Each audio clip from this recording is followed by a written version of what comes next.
Il dirige 330 collaborateurs, mais sa mission est de veiller au quotidien au bien-être de plusieurs dizaines de milliers de travailleurs. Il est le directeur général du groupe CESI, C-E-S-I. Bonjour Pascal Denarinck. Bonjour Monsieur Bréban. Alors je viens de la planète Mars, je ne vous connais pas. Que fait CESI ? D'abord, si vous êtes de la planète Mars, malheureusement, je ne peux rien pour vous parce qu'on ne s'occupe que des humains. D'accord. Mais si vous demandez l'asile et que vous l'obtenez et que vous travaillez dans une entreprise, oui. Vous avez des chances à un moment donné d'être face à un professionnel du CESI parce que nous occupons avant tout du bien-être des collaborateurs des entreprises sur leur lieu de travail. On aide l'entreprise à gérer leurs risques au travail et à améliorer leur santé au travail. Donc voilà, si je comprends bien, vous êtes un prestataire de services pour aider les entreprises à mettre sur pied leur politique de prévention, de protection au travail. Qu'est-ce qui est le plus compliqué dans cette tâche ?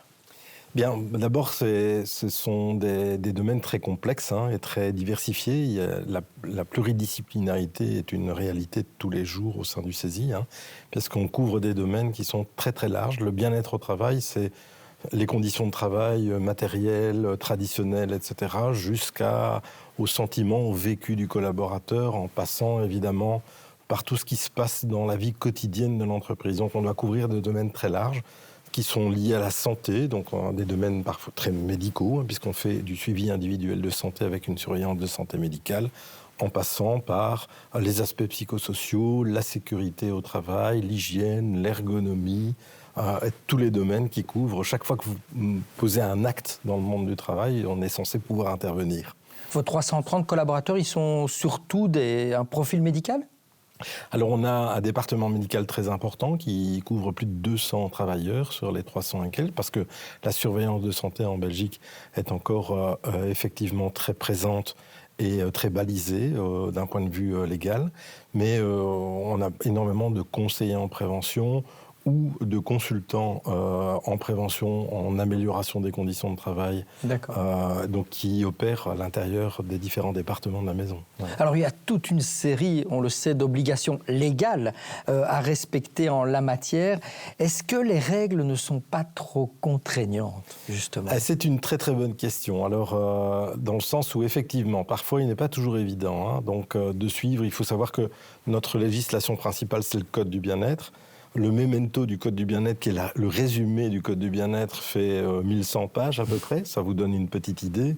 Donc, il faut pouvoir couvrir des domaines très complexes. Est-ce que c'est trop ? C'est une bonne question, dans le sens où le Code du bien-être essayait déjà de donner une certaine cohérence à l'intérieur des différentes approches. En tous les cas, il est clair qu'on ne peut plus compter sur l'une ou l'autre personne qui maîtrise la totalité des domaines. On doit s'appuyer sur des disciplines très complémentaires et les coordonner pour arriver à une efficacité suffisamment grande sur le terrain. Après, c'est vrai qu'il y a probablement des zones de simplification. Mais ce que je voulais dire, est-ce que cette surprotection du travailleur, qui est justifiée ou pas, est-ce qu'elle ne freine pas la dynamique entrepreneuriale chez nous ?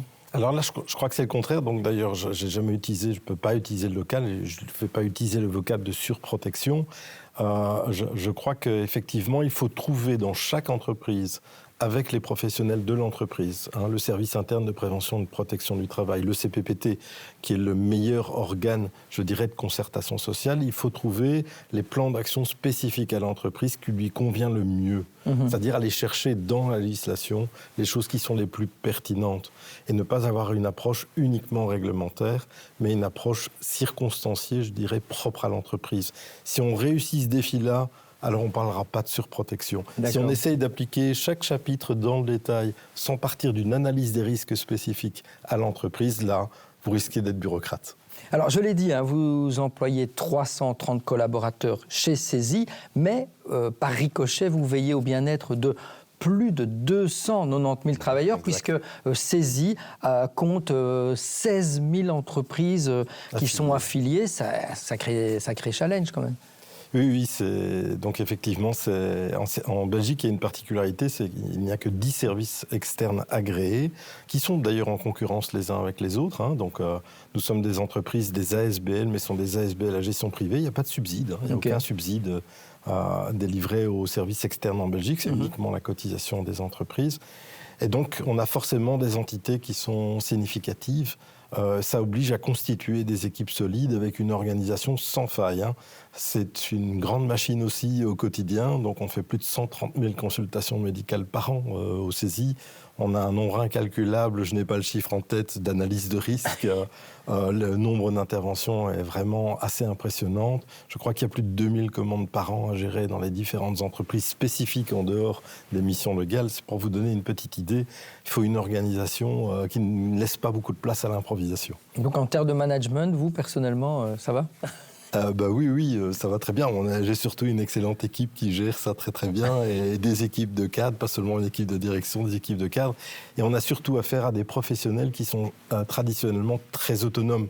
Les conseillers en prévention avec qui on travaille et les autres catégories de métiers, d'ailleurs pas que les conseillers en prévention, sont des gens qui connaissent bien leur métier et qui en général sont très autonomes et souverains dans leurs décisions quotidiennes. D'accord. Sans ça, on ne s'en sort pas. Alors, vous êtes présent dans certains secteurs de l'économie plus que d'autres. Vous avez vos spécialités. Oui. Alors évidemment, avec 16 000 entreprises, on couvre à peu près tous les secteurs de l'économie, mais il y a quelques grands secteurs phares. On est très très présent dans le secteur de la santé humaine, qui représente plus de 80 000 travailleurs au CESI. Donc dans ce secteur-là, le secteur hospitalier, de l'hébergement, les maisons de repos et de soins, au sens large du terme, les maisons médicales, etc. Donc ça, c'est le plus gros secteur. On est très présent dans l'enseignement, c'est historique au CESI. Plus de 45 000 travailleurs dans l'enseignement, y compris dans l'enseignement supérieur. On est très présent dans le monde universitaire, les écoles supérieures, mais aussi les grands groupes d'écoles. Et le troisième grand secteur d'activité, c'est l'industrie, mais plus particulièrement le pharmaceutique, où les grands acteurs situés en Belgique francophone sont chez nous. Alors, vous êtes un des deux leaders en Belgique francophone. C'est un secteur d'activité où il y a beaucoup de concurrence ? Oui, il y a énormément de concurrence et je dirais que c'est très particulier au modèle belge. Parce que si vous allez dans des pays frontaliers, un grand voisin au sud du pays, vous verrez qu'il n'y a pas de concurrence. On n'est pas tout à fait dans un système étatique, mais on s'en rapproche. Et nous, ce sont vraiment des entreprises, même si elles sont des ASBL, sont des entreprises privées, à gestion privée, très contrôlées, mais privées. Et c'est la qualité du service qui fait la différence. Donc on se différencie, on essaye de se différencier par rapport à la qualité du suivi qu'on peut amener à nos clients, et nos clients peuvent se désaffilier chaque année, s'ils le souhaitent, et changer de service externe. Donc on est soumis à la concurrence comme n'importe quelle entreprise. Donc on comprend bien nos entreprises clientes.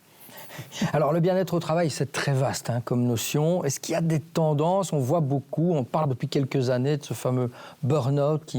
Donc on peut parler de tendance dans ce bien-être ? Oui, donc il faut dire que la discipline qui a une montée en puissance significative chez nous, ce sont les risques psychosociaux et l'unité psychosociale. Donc le nombre de demandes a littéralement explosé dans ce domaine-là, aussi bien en analyse des risques psychosociaux qu'en accompagnement des personnes, à tel point d'ailleurs que via notre filiale, on a aussi développé des produits spécifiques d'accompagnement en plus de toute la prévention que nous pouvons faire, les formations, les sensibilisations que nous faisons avec le service externe. Donc c'est clair qu'on a vu une montée en puissance des risques psychosociaux.